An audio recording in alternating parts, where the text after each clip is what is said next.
YouTube family, I have a little someone to show you guys. He's here, little Babash. Oh my god, I'm in love. Hi guys, and welcome back to another video. I hope that you are doing amazing. It's been a while, but we are like, wow, transitioning into a whole new area in life because I am now a new mommy to the most precious little baby boy. I have him right here in my arms and he is sleeping. Say hi, little Baba. Hi. Oh my gosh, he is the most precious and most beautiful baby in the entire world. And yes, I am hella biased because he is mine, but this video, as you can see by the title, is going to be talking all about my birth stories. So if you, like me while I was pregnant, just loved watching birth stories and hearing about different women's experiences with labor and delivery and pregnancy and all that good stuff, well then you know what to do. Grab yourself a snack, grab yourself some coffee, grab yourself a drink, and let's chat all about my delivery.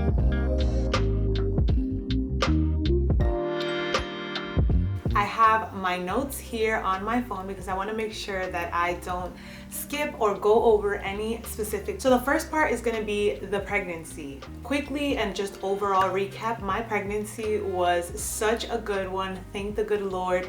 Did not get a lot of the symptoms that a lot of women typically get when they're pregnant. No heartburn, literally like never, not at once. No pelvic pain, none of that.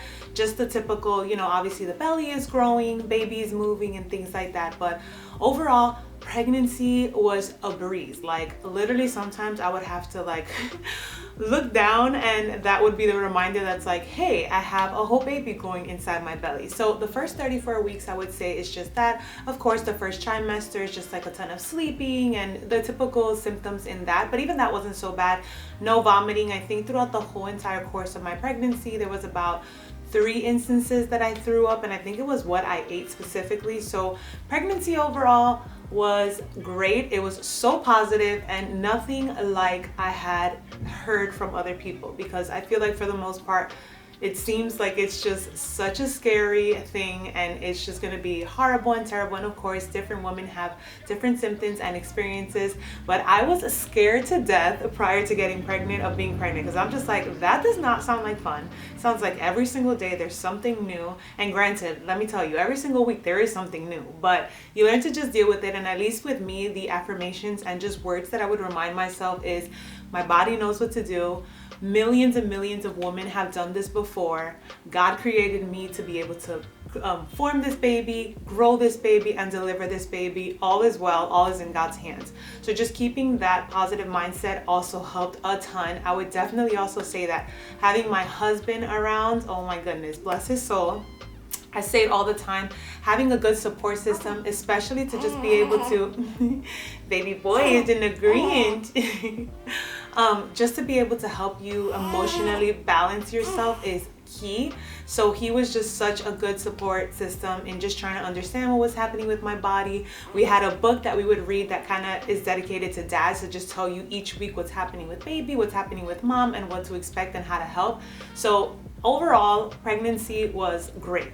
Now we transition into week 34. So week 34, we're doing our regular checkups with my OB. We're now getting closer to the 40-week mark. So I believe after 34 or 35 weeks is when you start having weekly check-ins. So we go in to our week 34, everything prior, baby's been measuring good, heartbeat is good, placenta, like everything is good. In week 34, we noticed that the baby fell into the lower end of the growth percentile. So she wanted to flag it and just have me see a high-risk doctor to just confirm those numbers and just kind of see where the baby's growth is at and all that good stuff. So around that same time, I go and I see the high-risk doctor, and lo and behold, he confirms that yes, baby is a lot smaller than what he should be at week 34. So he kind of just quickly runs down what could be possibilities, and the first one was the placenta could be the problem. He's not getting enough food through the placenta, or it could be the umbilical cord, or it can be me, or it can be him. But kind of just everything up in the air, not really necessarily knowing what could cause it. But the end result was that we would monitor it, come back in 2 weeks and see if an uptake in protein would help baby gain some weight, or if things would change within the next 2 weeks. So I would have to say that was the first time that I kind of had just like a whole breakdown in the entire pregnancy. Like I said, it was very positive up until that point. So I had not like cried or anything like that, but I was just so overwhelmed with the information that I was getting, and also just how sudden everything changed, because he's just like, if that's the case, we have to push for early delivery. And I'm like, what does that mean? Does that mean like a C-section? What are we talking about? I'm only 34 weeks. Like, so many questions and just so much kind of just like boggled in my head, and I was just so overwhelmed with all that information. So we stayed that we would come back at 36 weeks and check to see if the baby would grow at a speed that was greater than what he was, which at the time was a 12th percentile. And then when he measured, the baby fell at an 8th percentile. So they spoke about you wanting the baby to be within the range of like 40 to 60. So we're talking of a 0 to 100 scale, and the alarming percentages would be that 0 to 10, meaning that the baby is a lot smaller than the average baby would be at this week, or 90 to 100%, which means the baby is a lot larger than average babies at this time. So my baby was falling in the smaller percentile. So we wanted to monitor it and just kind of keep an eye on it to see if it would improve or if it didn't. So we go back at the 36-week mark, and when he does the measurements again via ultrasound, we see that the baby has now dropped his speed. So now he's going down to a 3 percentile, which obviously was super alarming. I was keeping a very, very high protein diet to do my best and ensure that the baby was getting food. However, the baby was still not getting food. So the doctor proposed an induction. And since we were 36 weeks, he mentioned we can definitely do that for the following week of 37 weeks or 38, just monitoring the baby to make sure that baby has enough energy, because he is measuring on the smaller side. So as you can imagine, this is not what I had envisioned. I mean, of course, they always tell you nothing in pregnancy goes as planned. So like, have a plan, but not really. The plan should be to kind of go with the flow, but you don't know what the flow is. So that's kind of a scary aspect of it. But in my mind, I'm like, I'll be having contractions at home. I'm gonna try and labor as much as I can here. Then I'll go to the hospital and, you know, whatever happens from there. That was not the case at all. Now we're talking a scheduled induction. Now my first mindset was, does that mean an automatic C-section? But it did not, which was very calming. Of course, if a C-section was necessary, like, baby's health and delivery is the most important thing, but that was my last option. It wasn't something that I just wanted to run towards too. So with the induction, we're just going to be using Pitocin to basically activate and get those contractions going to get the baby out. So the induction date that we went into, I was 37 weeks and 5 days, so 2 days away from being 38 weeks. And so we went in 6 a.m. in the morning. I was just like, oh my gosh, we're gonna have a baby. Like, it's insane. Like, oh my goodness. So then now we go into the labor and actual delivery process. So we're in the hospital, 6 a.m. My husband is there and my mom is there as my support system while we, you know, get about having this baby. So they come around 2 hours later, you know, hook me up with the IV and make sure that I'm all set up. Then they slowly start kicking in with that Pitocin. I just wanted to know what those contractions were gonna feel like, because everyone kind of has their own description of what it feels like for them. I've heard period cramps, I've heard like pain in the back, pain in the front. I'm like, I just want to feel just like a little bit to kind of get a sense of what I'm working with, and then we'll see from there if we're gonna need the epidural, if we're gonna need like all that good stuff. Now, before they start with the Pitocin right away, they did have to help dilate the cervix. So with that, they insert a little balloon that kind of just starts to open up as liquid goes in to just help soften and widen the cervix in order for when the contractions come, the baby to come down. Listen, I was doing some research, especially since I knew that I was already having an induction. I was online. You would think I'm like on Grey's Anatomy. I am a doctor, because I'm just like, okay, that's just me. It's, for some people, having information is overwhelming, but for me, it helps me understand what I'm going to go through and not just completely into the unknown. So I like to have an idea of where we're going. So we did the balloon, we were able to dilate, which was great, and then the Pitocin came in. And so they slowly started on, like just putting a little bit and a little bit, and let me tell you, at first I was just like, okay, they were in line. This is like, you know, period cramps, I'm feeling it. Okay, it's getting a little bit more intense. Okay, is getting a bit more intense. And what I was telling my mom and my husband is, what's the most intense is like the contraction itself is intense, but it's just that you don't know for how long you're going to be in labor. So it's tiring and painful each entire, like if I knew that it was like just 30 minutes that I was gonna do this, then I'm like, okay, you got this, girl, you have a timeline. But you don't know, you can be there for a few hours, you can be there for days. Like it's just a never ending like time frame of when things would happen. So I think around the time that I was about 4 to 5 centimeters dilated, I was like, girl, hook me up with the epidural, because no, we're gonna get the epidural. So they came in, they put that in. Honestly, was not as scary as I thought it would be.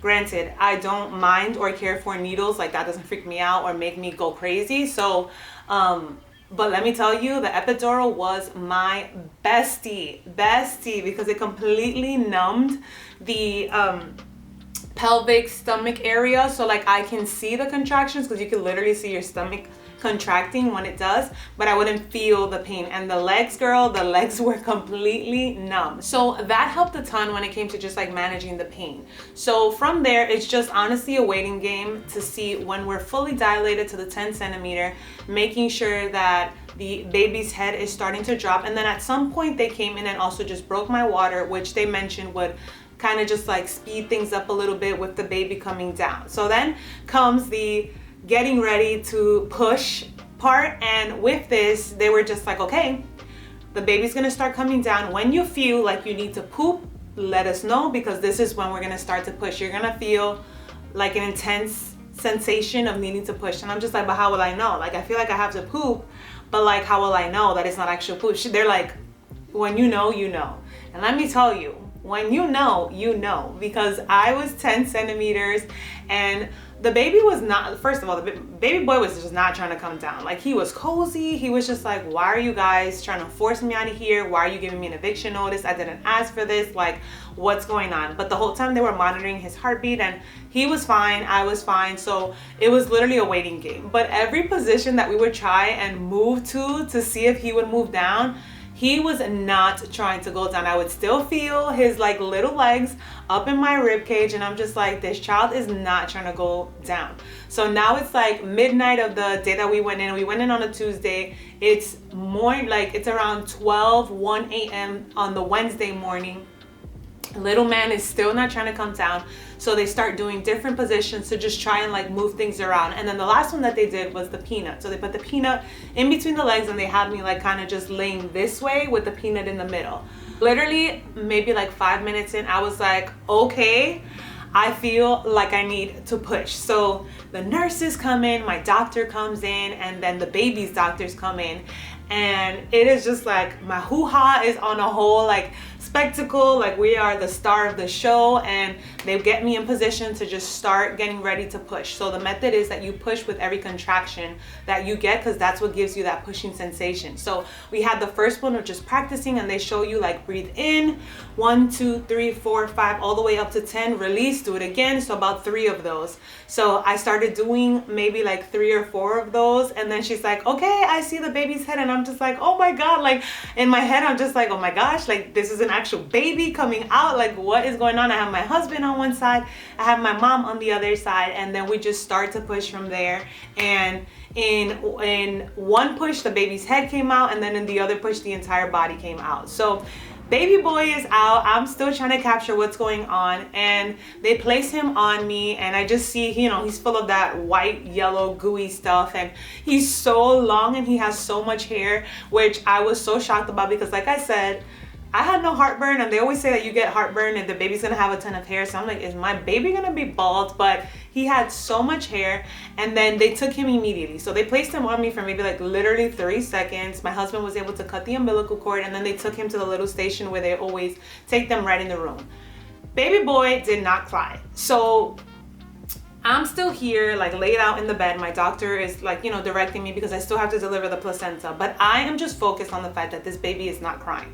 That is probably like the scariest few seconds of my entire life, and I can imagine any mom that's delivering a baby, you want to hear your baby cry. That's a sign that the baby is alive, that the baby is well.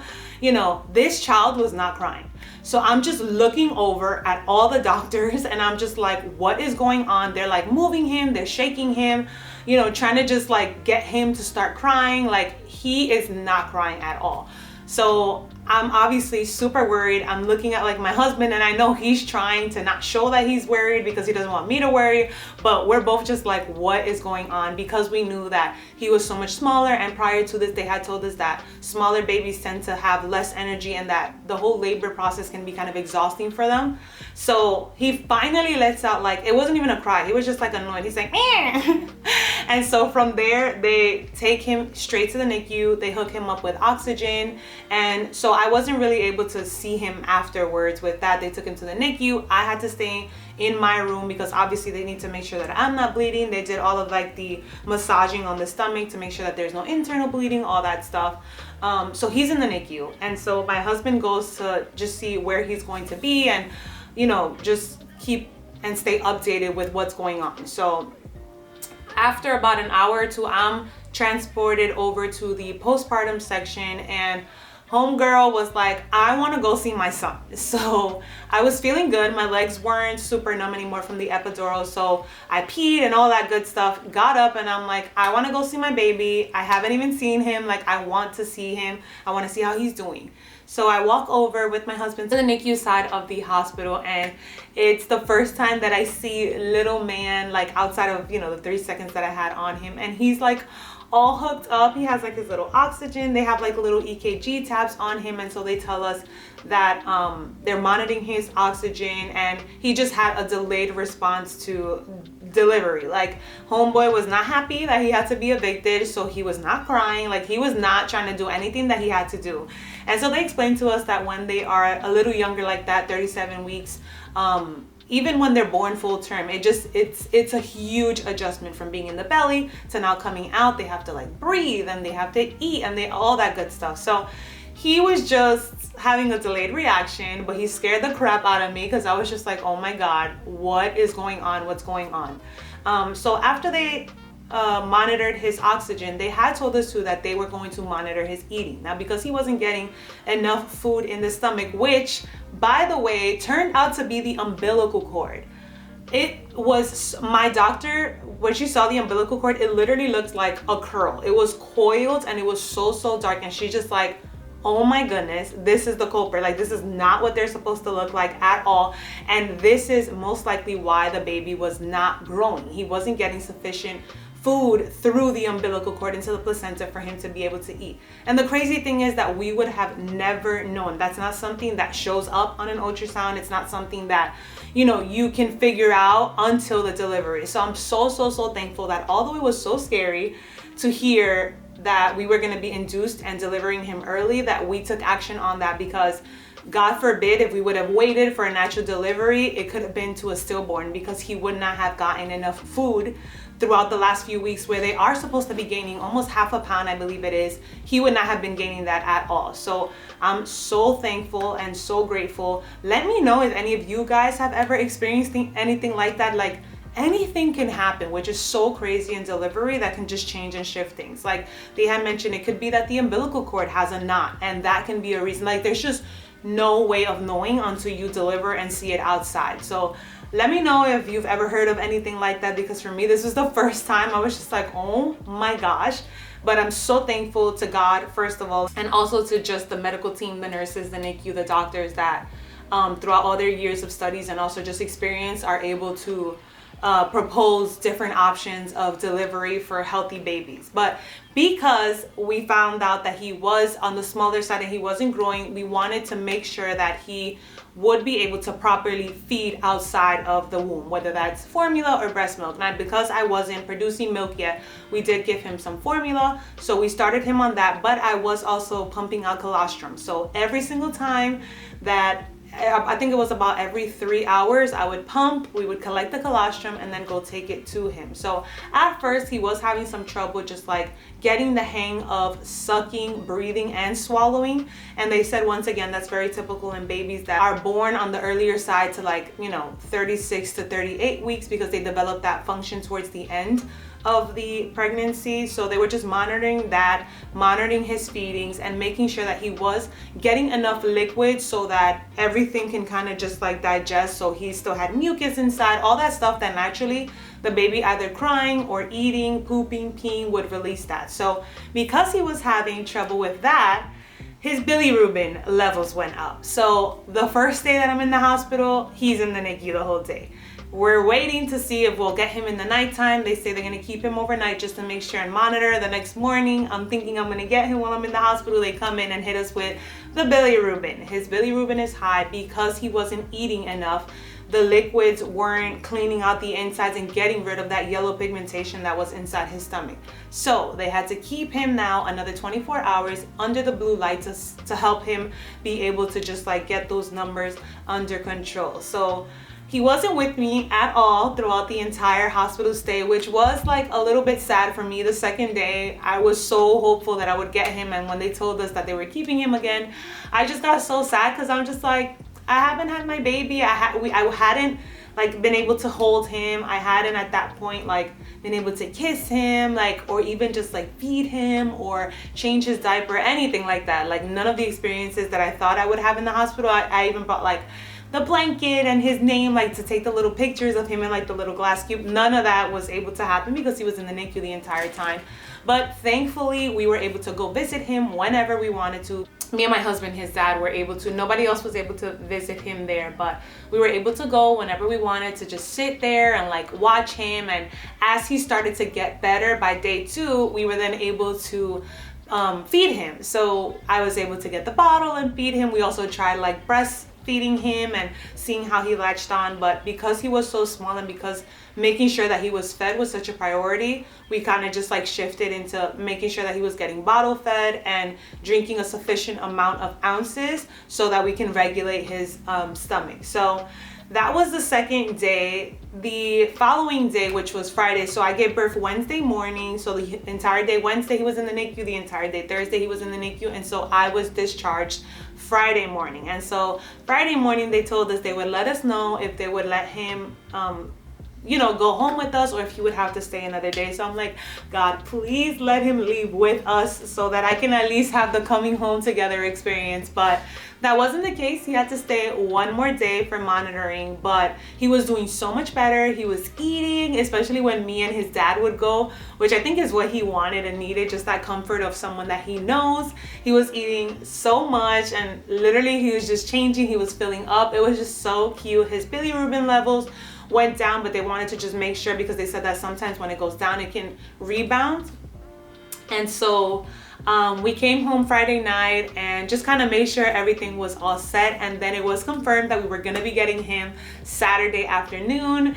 All discharge papers, everything was going through. So we went, we were so excited. We had our car seat, I had his little outfit for him to come home, and thank God he was good. Everything was all set. I was recovering well. I would say the biggest shocker for me is the tatas. Like, oh my goodness, the way that the milk just fills up the boobs instantly is insane. So just figuring out a system of like when to pump, especially since he wasn't here and I wasn't with him those first 3 days, I was just starting to like just pump using either the Haka or an electric pump or just like hand expressing, collecting milk that way. So the Friday that I was here that he wasn't here, I was able to collect a good amount of milk supply in the fridge. So he's actually turning 2 weeks tomorrow, which I'm just like, it's so crazy. Like, I don't feel like it's going super fast because I am being so intentional of like enjoying every single moment with him.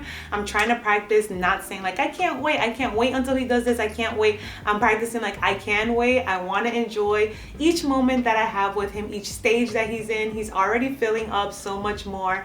He was born 5 pounds and 3 ounces, so on the smaller side of average, which was great, but they were projecting like under 5, like 4'11". So I was just like, God, please let this baby at least be 5 pounds. So happy about that. We've had our appointment checkup about a week after, and he's already gained a few more ounces. He eats like such a big boy. He's eating literally like every 2 hours, 2 to 3 hours, and he's drinking about 2 to 3 ounces. So homeboy is a hungry little man, and he's just like, I wasn't getting enough food in your belly, mommy, so now I need to eat all the time. But he is just so delicious. I am so in love with him. I'm so in love with our little family of 3, and yeah, I just wanted to share and capture this birth story so that I can always look back and remember. And for any of you guys who are pregnant and like me when I was pregnant, love to watch birth stories, one thing that I would definitely say is that it doesn't always necessarily have to be or will be as bad as it may have been for others. And I think that was such a learning curve for me. Number 2, have a plan, but like I said earlier, the plan is to go with the flow and be open-minded with anything can happen. And at the end of the day, baby's health is number 1 and your health is number 2. So just educating yourself on what are those options, what are potential things that can go on throughout the entire delivery and labor process, and just being educated on it so that you can make choices based on that. And also just enjoying motherhood, enjoying each and every single step of, you know, this entire transition. Like I'm so in love with him, and I literally could just stare at him all day. He's in his little swing right here. He's just so chill, so such a cute little munchkin, and for that I'll say I can't wait to see who he develops to be and his character and who he ends up looking a little bit more like. But I'm just so thankful to God with how everything ended up going about, because overall, although the postpartum part of the delivery and the pregnancy was a little scary and not what we thought it would be, it's overall been a positive experience, to the point that I said I would definitely do this all over again with another baby. So that is my birth story. I feel like it was a long one, but I hope you guys enjoy it. Stay tuned for baby content, because obviously I'm a mom now, so he is a huge part of my life. But also continuation of fashion, beauty, all that stuff, because a big part of what I want to make sure I do not lose is who I am in motherhood. So obviously motherhood is now just a new aspect and a new part of me, but I still want to be good, feel good, and look good. So if anything, I'm taking extra measures to just, you know, ramp up my wardrobe, use up my makeup, but just do it in efficient and effective ways that obviously I'm still, like, you know, present for baby boy, but I'm still present for me, if that makes any sense. So that concludes this video. Thank you guys so much for watching, and I will catch you in the next one. Bye.